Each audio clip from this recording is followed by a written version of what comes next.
ഇഖബോദ് എന്ന് പറയുന്ന ഒരു ആളിനെ പറ്റി നിങ്ങൾ കേട്ടിട്ടുണ്ടോ?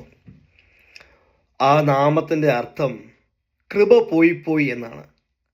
അങ്ങനെ ഒരു പേര് നമ്മളുടെ കുഞ്ഞുങ്ങൾക്കോ അല്ലെങ്കിൽ നമ്മൾക്കോ ആരെങ്കിലും ഇട്ടാൽ നമ്മൾക്ക് സന്തോഷമാകുമോ?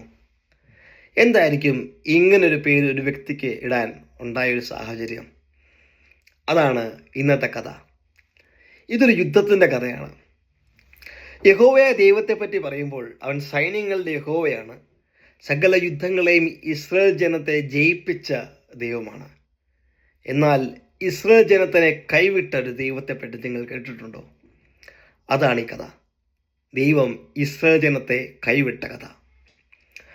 ഈ കഥ നടക്കുന്നത് അങ്ങ് പണ്ട് ഇസ്രായേലും ഫിലിസ്തീനും തമ്മിൽ യുദ്ധമുണ്ടാവുന്ന ഒരു കാലഘട്ടത്താണ്.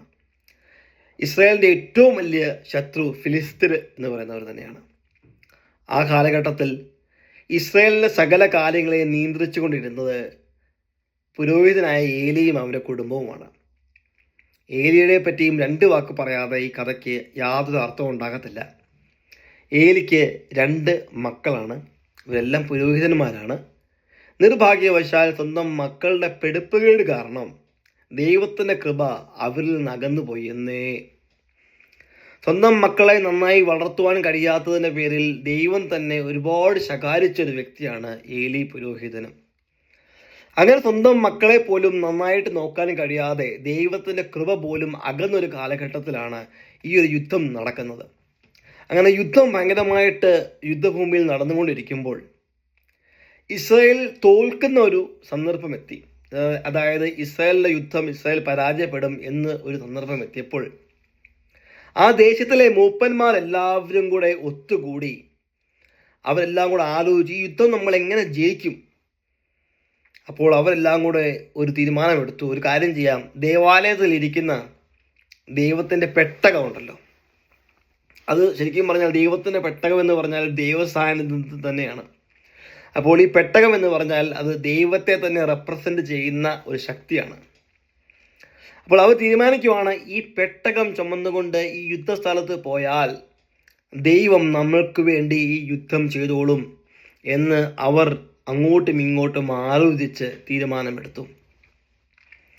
അപ്പോൾ തന്നെ ആൾക്കാരെ വിട്ടു ദേവാലയത്തിലേക്ക്. ശിലോ ദേവാലയമാണ് കേട്ടോ. ശിലോ ദേവാലയത്തിൽ ഇതെല്ലാം കാത്തിരിക്കുന്നു. ഏലി പുരോഹിതൻ കേട്ട പാതി കേൾക്കാത്ത പാതി സ്വന്തം 2 മക്കളെയായ ഫിനെഹാസിനെയും ഹോഫ്നിയെയും പെട്ടകത്തിൻ്റെ കൂടെ അയച്ചു.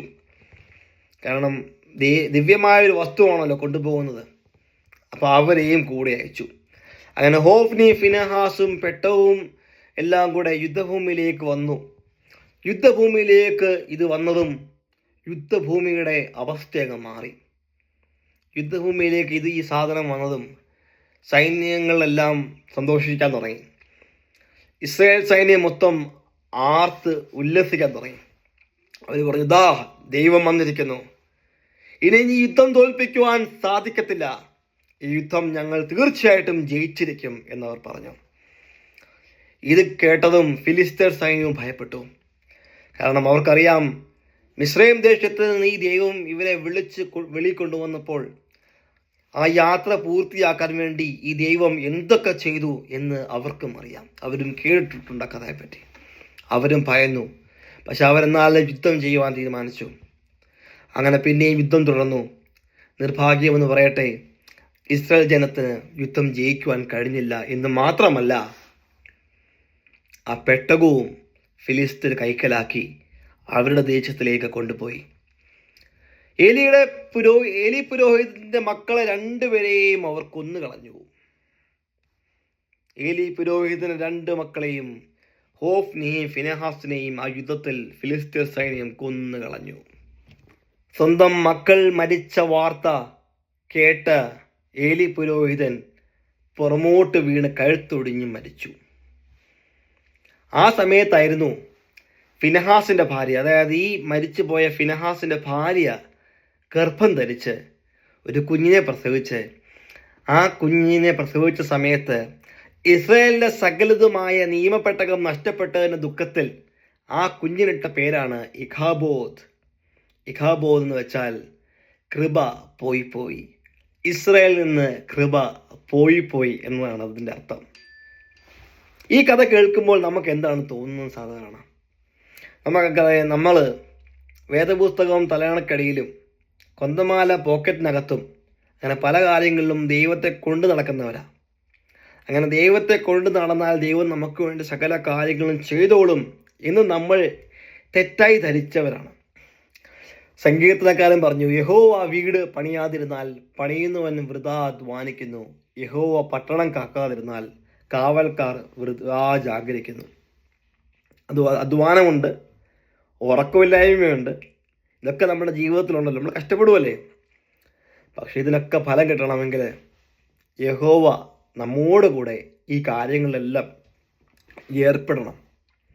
നമ്മളൊരു കാര്യം ചെയ്യുമ്പോൾ ആ കാര്യം യഹോവയ്ക്ക് പ്രീതിയുള്ളതായിരിക്കണം.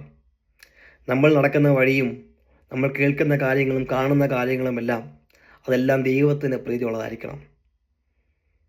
ദുഷ്ടന്മാരുടെ ആലോചന പ്രകാരം നടക്കാതെയും പാപിയുടെ വഴിയിൽ നിൽക്കാതെയും പരിഹാസികൾ ഇരിപ്പിടത്തിൽ ഇരിക്കാതെയും യഹോവയുടെ ന്യായപ്രമാണത്തെ രാപ്പകൽ ധ്യാനിക്കുകയും ആ ന്യായപ്രമാണത്തിൽ സന്തോഷിക്കുകയും ചെയ്യുന്നവൻ ഭാഗ്യവാൻ. അവൻ ആറിൻ്റെ അറ്റത്ത് നട്ടിരിക്കുന്നതും തക്ക കാലത്ത് ഫലം കായ്ക്കുന്നതും ഇല വാളാത്തതുമായ വൃക്ഷം പോലെയും ഇരിക്കും. അവൻ ചെയ്യുന്നതൊക്കെയും സാധിക്കും. ദൈവം നിങ്ങളെ ഈ വചനങ്ങളെ ബലപ്പെടുത്തുമാറാകട്ടെ.